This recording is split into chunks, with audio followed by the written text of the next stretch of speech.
Dude, show me your hands right now. Pull your hand out of your... I swear to God, pull your...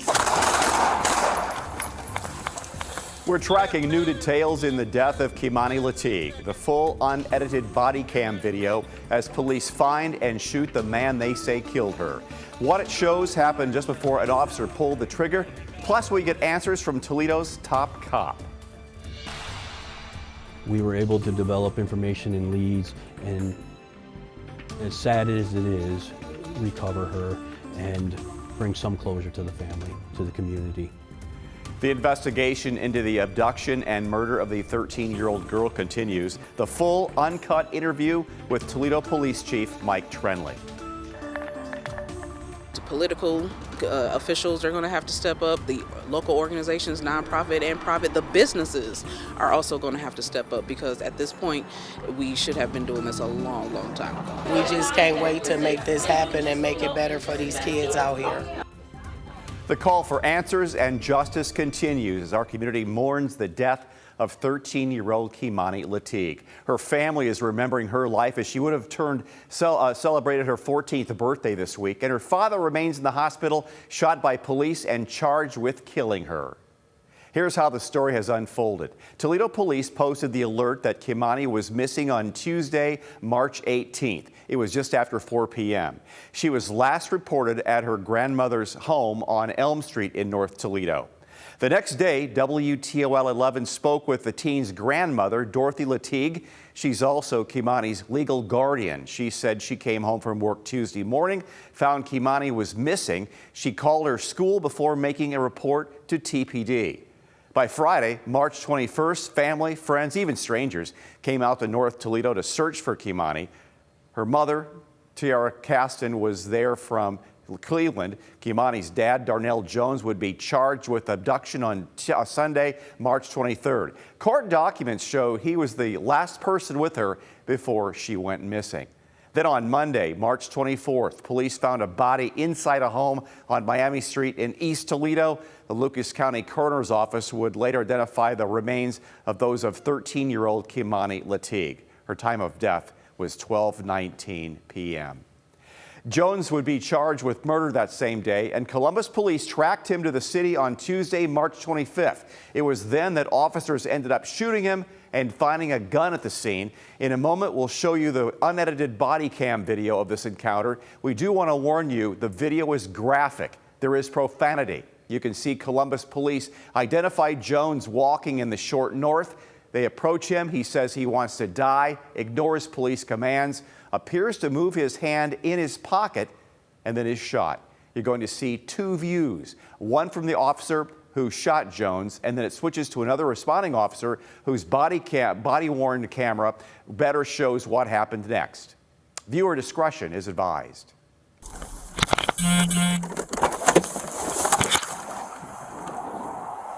Come here, man. Don't do it. What's your name? Just kill me. Dude, show me your fucking hands right now. Me, bro. Pull your fucking hand out of your... I swear to God, pull your... Shots fired. Shots fired. Dennis in a second.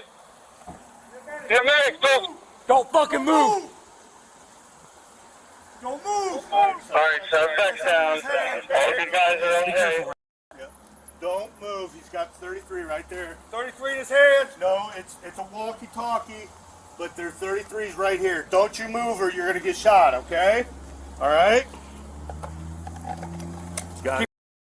Yep. That's him. Somebody get on the main air. Get us a medic. I'm working on it. All right, on your belly. All right.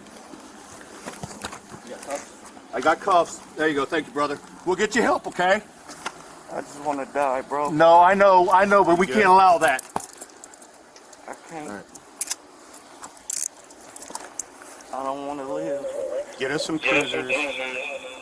Secure this scene. Copy, I'm in radio. All right, who fired? Him in the car. He did too. All right. You did? I did not. Okay. He did. Okay. You good? All right. You good? All right. I know. All right. Listen to me. I got to roll you off. I got to get you up on your side, okay? I got to get you up on your side. I got you. All right. Where you hit at, bro? I don't know. All in my leg. On your leg. He's all hit right here. I know. He's hitting his arm once. Oh, my God. We need a medic here now. Where's the I know. They're coming, okay? We got him. He's hit once in the arm. All right. He's hitting the side here. Yep, you're hitting the side. Okay. You're gonna be fine. Hey, look. You know what's good about this? What? Sit up, okay? You're gonna be fine. I can't move my leg. I know. Okay. I know. I think they're broke. Where do you guys need us? There you go. How's that? They broke. Okay. I can't get up. Okay. We're gonna leave you sit here like this. Take a deep breath. Copy that. Do me a favor. Take a deep breath for me, okay? Hey, move your your car. Block that road. You're on shell cases. Get that road blocked. We can't lay you down. Okay, you gotta stay up. I'll hold you up. All right. You just relax. Lean back into me. There you go. You're gonna be fine. Listen. Hey, nothing's ever that bad. All right. It is. Okay. Well, Darnell, right? Do you have anything else on you? Do you have any more guns? Yes. Where's the guns at? Where's the other gun at? I don't. Darnell. Hey. Sorry. Darnell. Do you have anything else on you? Yeah, you said you had a gun. I don't. I think he's just fading. I don't know. Nope. Just stay back, okay, please? Stay back. Hey. Okay. Okay. We're making good witnesses. You're fine, ma'am. You're fine. We got to get him searched. The medic's going to take him. I know. Hey. Hey, you guys somebody just go chill. Somewhere else.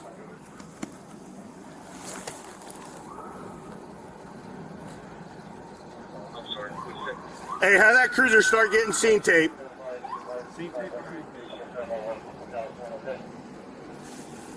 Let the medic in. Step back. They're fine. It's fine.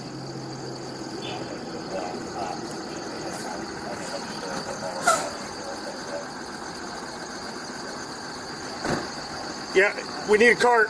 We need a cart. Cart.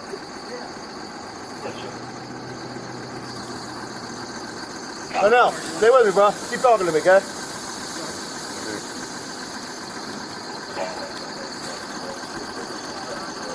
Dave, 511. If anyone is listening at home, officer support. Sit here, legs, arms.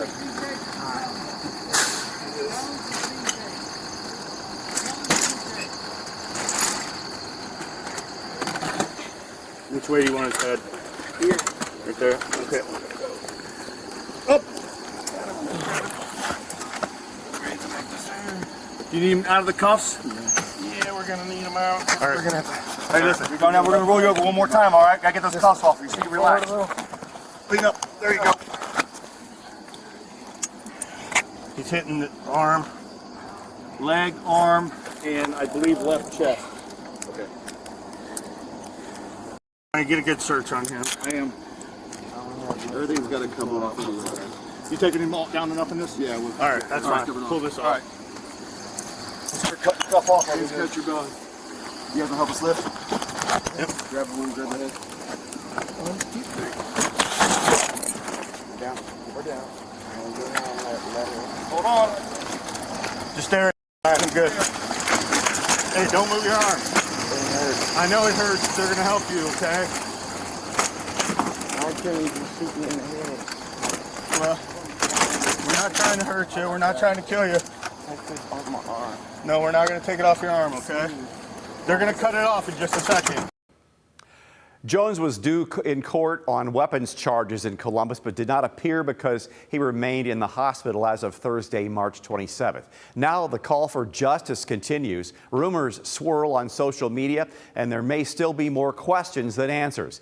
WTOL 11's Silver Barker took the discussion to our city's top cop. She sat down with Toledo Police Chief Mike Trenley to separate fact from fiction.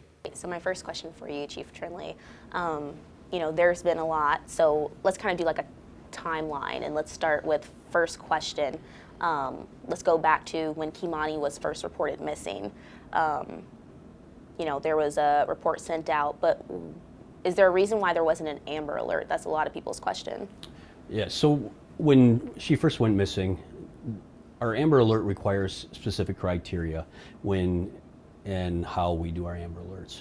And that's kind of like a national standard. And so it did not meet that criteria because at that point there was not any thought of there was a family kidnapping or family being involved or any foul play at that point. At this point, we had a lot of different stories about a missing 13-year-old that may or may not have ran away for different reasons. So at that time, we'd already interviewed all the family members and we were talking to everybody. So there was nothing that would have qualified for an Amber Alert or that actually an Amber Alert would have done for the investigation. What is the usual criteria for an Amber Alert, just so people know? Yeah, so there's different things, but a lot of times, especially when it involves a family member, we need to have that we suspect a family member has kidnapped them and has run off with them, that we have descriptions of cars or locations and stuff like that, something that we can provide. And for this type of case, it just did not meet that criteria. Now, my second question for you, TPD received a tip, you guys received a tip about the body that was found in that house. That's how you guys first found out about it being there, correct? I'm not sure what you're talking about, actually. Which tip? You guys received about the body being found on Miami Street in the house. There was a tip that you guys received, or was it anything in the report? It was mentioning that you guys were notified, and I believe it went to the detectives' work as well. There was communication and messaging through, was there a phone call or anything, or Crime Stoppers? Was there anything sent out? How did you guys find out about the body inside the house? Through detective work, really. So, so through some interviews and some investigating. At this time, I can't disclose why or how, because it's still very pertinent to the investigation. And at this point, we're not ready to talk about that aspect of it. But yes, it was our detectives doing a great job interviewing and investigating and following up on some leads that got us to that location. Now, going to the body when it was reported that it was found in the house, when lots of people found out and it spread in the community, people showed up very soon right after that while you guys were there doing your work. There are a lot of people live streaming on their phones, showing it and kind of just talking about it in general. There's a huge presence there. I mean, we saw it. I was there that day. Did that at all impact your guys' work there while you were doing that? Did it affect how you guys were doing? I mean, could you guys have done anything differently there if people weren't there, yelling, shouting, what? No, obviously, anytime you add a little bit of chaos to a scene, that makes it a little bit harder for us to do our job. But, we're prepared for that. So we have officers that can contain the outer perimeter and make sure that no one gets in. And then our detectives, they're focused on their job. They're going to do their job whether there's people watching or not. So they're still going to be able to do it. It's just the outside officers being involved more and trying to maintain, as you just said, a very highly agitated scene for good reasons, right? But the reality is, it doesn't affect the investigation itself. It just makes it a little bit harder for the officers on the scene to maintain that perimeter. Do you have any idea how many of your officers were out there that day? I actually don't know how many we had deployed out there that day.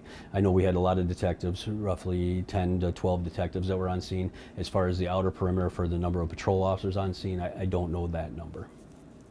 Now, moving on to Darnell Jones, he's in the hospital currently, and that's where we're kind of at with that situation. But I know that yesterday you mentioned in an interview that you guys sent detectives down there for questioning.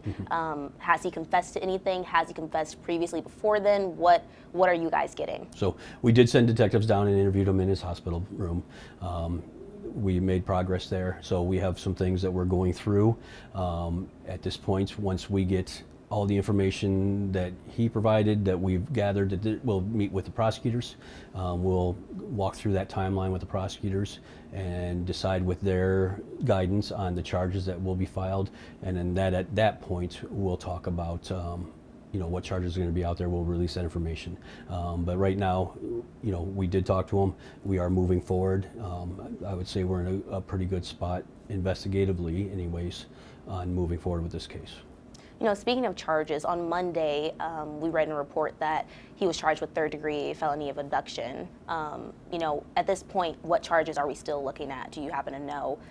Is that charge still there, and is a murder charge as well? So, as my understanding right now is the murder charge is added and the abduction charge is still there, but that's right now, those are the only charges that are out there. Obviously, as we work through all of the statements and all the leads that we have now, there may be additional charges. Do you believe that Darnell acted alone, or is at the time right now, are you guys considering other suspects, or is there other people you guys are looking at? We're always looking at the chance that there might be multiple people involved. I don't necessarily believe that or disbelieve that that's the case right now, but that is something that we will continue to run down through the investigations. There are statements that always conflict each other, and there's always kinds of things that need to be tied up in an investigation, and that's the phase we're in right now. So right now, we only have one person charged. I know why you guys can't say what he told detectives yet. You know, there was a lot of talk earlier about you know, his statements not matching, which was said in a police report. There were a lot of inconsistent statements and stuff. The statement that he's given now, is it a bit clearer? You don't have to say the details of that. I know you guys are still working, but is it clearer? I think we have a much better understanding of what happened. By far a lot more understanding after we talked to him. But at that point, that's about as much detail as I can give you on our conversation with him.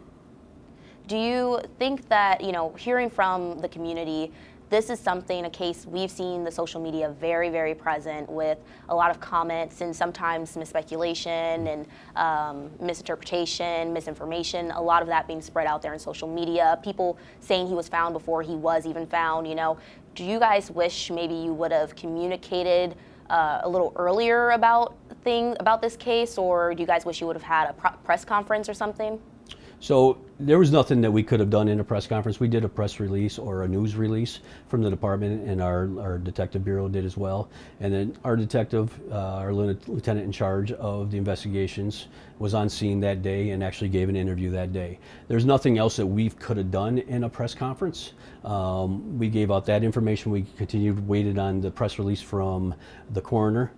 Those are different things that we do that give out details. A lot of times, up until, you know, he was arrested, there wasn't a lot of information we could put out. And so at that point, a press conference is not really going to accomplish anything. We were giving out as much information as we could. Social media is going to be social media, and people are always going to speculate and run with their own theories. And unfortunately, we can't control that. But the reality is, most things you read on social media, especially early, probably aren't even true. Speaking of that and social media, is there any rumors right now regarding this case that you want to dispel right now that you can think of, like, hey, this is the fact? I can't think of it. Well, I can't think of anything out there on social media right now. I try to avoid it as much as I can. So I don't have anything really right now that I would say, hey, stop listening to that because it's not true. And really, it's probably too early for us to even address some of those issues.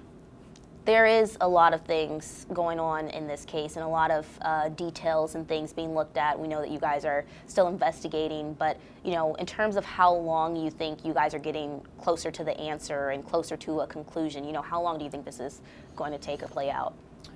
Unfortunately, that's very hard to speculate. There is a lot involved in this case. Obviously, we're talking about two different cities being involved. We're talking about, you know, we have a week of things that happened, right? So we are working the case as fast as we can. As I said before, I think we're in a really good place investigatively, and I think as soon as we can button everything up and run down every lead, the last thing we want to do is be premature in our charges or premature in saying, this is the only suspect we have, we're good. We don't like to do that. We like to make sure we investigate everything out there, so when we do take this to trial, there is no room for doubt.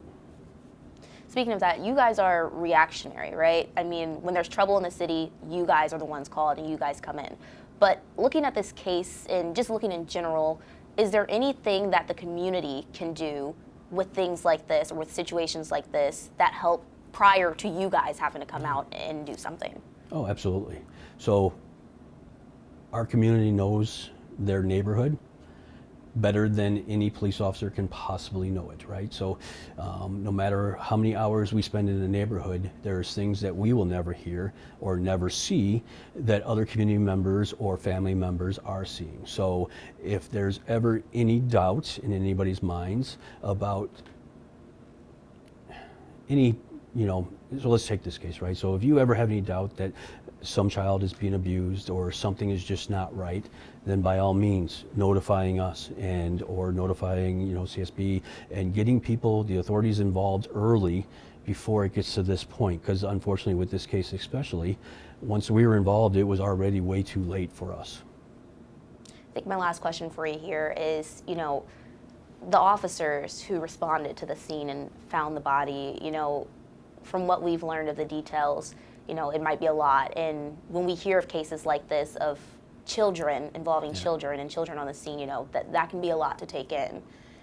Is there anything that you are doing for the officers right now to help them get through that, who were there on that scene? We are. So over the last several years, we've really developed a wellness program that is kind of top notch. And we immediately have our peer support officers reaching out to those officers. Sometimes, depending on the situation, we'll do debriefings and bring in professionals to come talk.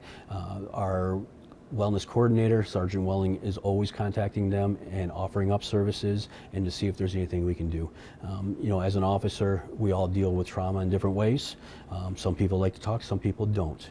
But we're always looking out for those warning signs to make sure that we don't need to intervene. All right. Is there anything else that you would like to include at this time that you would like to mention about this case that I did not ask? Now's the time. So the only thing I would add is, I'm extremely proud of our department. This case moved pretty quickly, and we were able to develop information and leads, and as sad as it is, recover her and bring some closure to the family, to the community. There's nothing worse than a missing that's still missing, and there's that hope out there.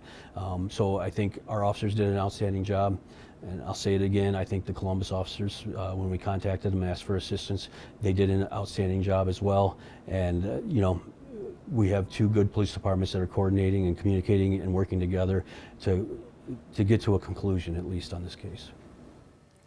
Thanks for joining us for this special presentation here on WTOL 11+. Stay with us here for continuing coverage of the life and death of Kei'Mani Latigue. If you're watching on WTOL.com or YouTube, we're always streaming on WTOL 11+. You can find full interviews with Kei'Mani's grandmother and aunt, along with unedited news conferences from Columbus Police after that shooting incident, all on demand on your schedule. Download WTOL 11+ on your TV and watch for free.